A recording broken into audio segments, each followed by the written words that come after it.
MNC News Time, 5:05. Good morning. Welcome to Monday, June the 24th, 2024.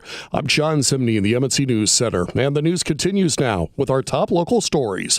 An Elkhart man accused of murder earlier this year has now been to court for his initial hearing. 39-year-old Michael Dandridge was charged with the shooting murder of David Strouder in March. The 911 caller stated that her brother-in-law, Dandridge, was the shooter and had left the scene. The woman told police that Dandridge had come to the house looking for Strouder, went inside and shot him before calmly walking out and leaving. Another witness claimed to have seen Dandridge and identified him through a photo lineup. His jury trial is set for January 6th. Alyssa Foster, MNC News. A suspect in a triple stabbing that happened in Silver Creek Township's been taken into custody. Cass County Sheriff's investigators issued an all-points bulletin for 28-year-old John Coons after the stabbing Thursday night of three people, ages 75, 73, and 31, at a home in the 32,000 block of School Street.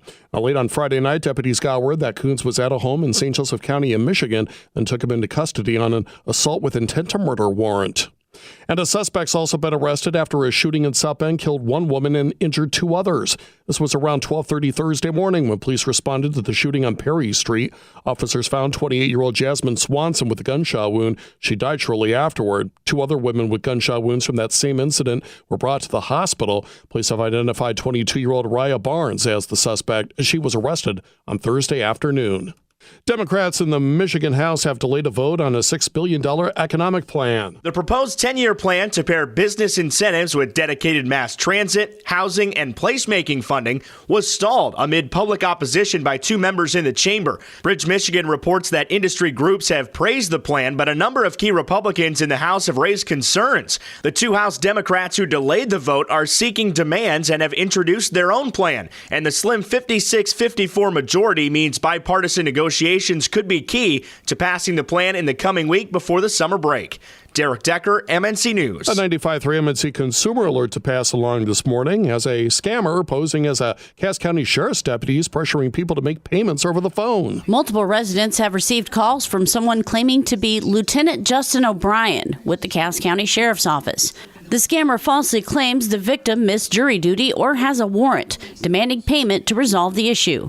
The calls appear legitimate, coming from a 269 area code. The Cass County Sheriff's Office reminds residents it never asks for money or threatens arrest over the phone, and payments are never requested through money transfer services like Walmart or Western Union. If you receive a call from somebody claiming to be from the Sheriff's Office, contact the non-emergency dispatch line to verify the caller's identity.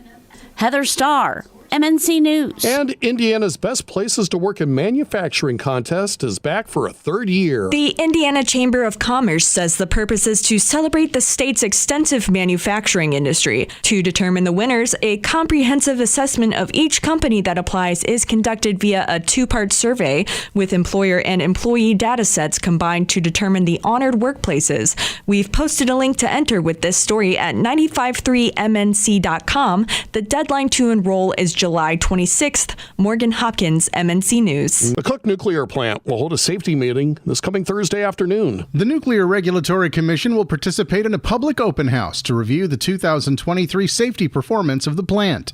WSJM reports that the yearly meeting gives the public an opportunity to speak directly with NRC officials, the ones who directly oversee the plant day to day.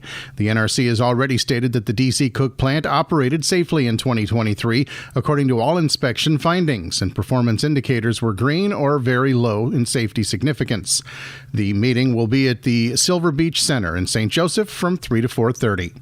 Tommy Lee, MNC News. And the state of Michigan has 1.1 million renter households, but more than half, according to studies, are struggling to pay their rent. David Allen with the Michigan State Housing Development Authority believes there are a few reasons for the crisis. If you take a look at various markets around the state, there's been a lot more rent growth than there had been, previous to this. Higher demand is certainly one of them. Another factor that you might want to take a look at, too, is the amount of new product that is being brought to the market. I think especially in the rental side of things. Allen says there are multiple remedies to the housing problem, including making new construction of affordable housing units and other units in the state state easier by maybe rethinking some of the zoning laws. Private preschools in Michigan are afraid of cuts and closures under the proposed budget at the state Senate. Private preschool providers are calling the plan a gut punch that includes a mandatory pay bump as well as funding cuts laid out in the House-backed Senate budget. Governor Whitmer and Democrats are pushing to expand eligibility for the Great Start Readiness program, a free preschool option for 4-year-olds of lower-income families.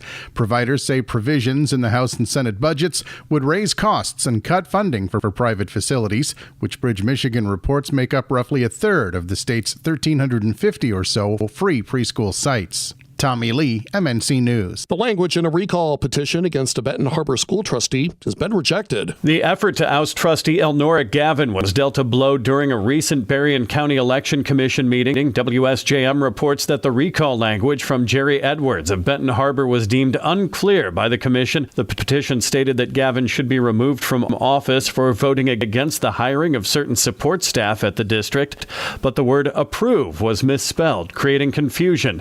Edwards says he intends to refile the petition. Mike Wilson, MNC News. Another news this morning, a 15-year-old boy from Goshen who was struck by a pickup truck was rushed to the hospital with possible lower extremity injuries. That collision happened early Friday night when Elkhart County Sheriff's deputies say the team was riding his bike and left a driveway, entered State Road 13 north of County Road 36. Investigators say the boy failed to yield to a passing truck and struck the front passenger's side door. Well, a crash led to a death and an arrest. Police were called to a collision at State Road 2 and Pine Road late on Thursday night and found 33-year-old Rene Hernandez Ramirez, who reported the other driver had took off in an SUV. Well, shortly after that, officers found that SUV overturned a mile and a half north on Pine Road with 27-year-old Justice Taylor O'Hara trapped underneath. He died at the scene. Hernandez Ramirez, meantime, was arrested for suspected DUI.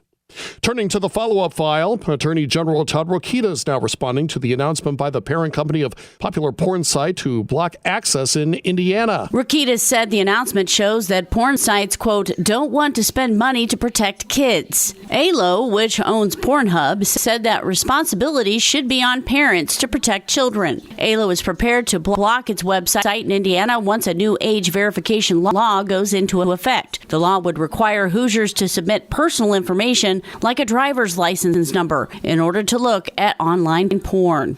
Heather Starr, MNC News. And 95.3 MNC watching your money. Indiana's in the bottom 5, but that's a good thing when it comes to the average amount of money we spend on food each year. The Economic Research Service recently analyzed food sales and ranked them by state. Per capita food at home ranged from a low of $2,500 in West Virginia to a high of $4,100 in Alaska. Indiana in the bottom 5, along with Illinois, Minnesota, Oklahoma, and of course West Virginia. But we broke a record last year for spending on food away from home at just over $3,900 per person. The highest, Washington, D.C., at $10,644 spent at restaurants away from home. That's Rob Winters reporting. Mostly sunny skies today. Beautiful looking day. High temperatures this afternoon up around 82 degrees. Will be partly cloudy overnight. We only drop down to 67, and we do have a chance of rain after midnight. And then for Tuesday is our hot day. We're going to see partly sunny skies, a chance of showers and storms. High temperatures up around 92. I'm WSBT 22 Chief Meteorologist Carrie Peugeot. Now, a reminder that you can get the top local news delivered to your email twice each day. To get signed up, go to 953mnc.com and click where it says On Demand. Up next, top trending stories. We'll also check out your 5-day forecast. MNC News Time, 5:13. Podcasts by Federated Media.